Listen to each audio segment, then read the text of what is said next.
মজলিসের মধ্যে বসতেন, উঁচু কোনো আসনে বসতেন না। সবাই যেভাবে বসতেন আমার পয়গম্বর ঠিক সবার সঙ্গে মিলেমিশে ঠিক সেইভাবে বসতেন। কোনো তাকাব্বুরি করতেন না, বরত্ব দেখাইতেন না যে আমি একজন পয়গম্বর, কোনো বড়াই দেখাতেন না। সবাই যেভাবে বসতেন পয়গম্বর সাল্লাল্লাহু আলাইহি ওয়াসাল্লাম ঠিক সবার সঙ্গে মিলেমিশে সেভাবে বসতেন। এজন্য বাইরে থেকে যারা পয়গম্বরের মজলিসের মধ্যে আসতেন গো,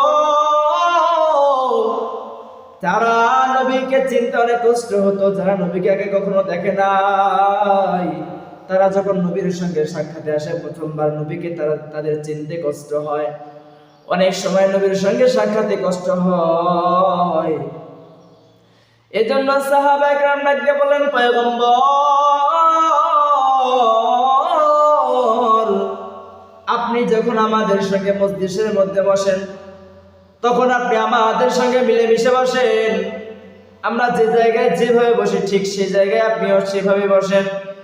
যার কারণে আপনার সঙ্গে সাক্ষাতে আমাদের কষ্ট হয়, আপনার কথাগুলো শ্রবণ করতে আমাদের একটু কষ্ট হয়।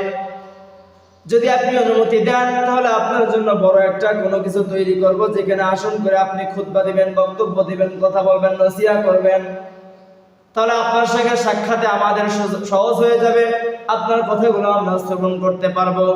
আল্লাহ রাসূল সাল্লাল্লাহু আলাইহি ওয়াসাল্লাম সাহাবীদের দিকে লক্ষ্য করে সাহাবীদের সবকিছু শোনার পরে অনুমতি দিলেন, ঠিক আছে। এরপরে সাহাবীরা একটা চৌকি বানাইলেন।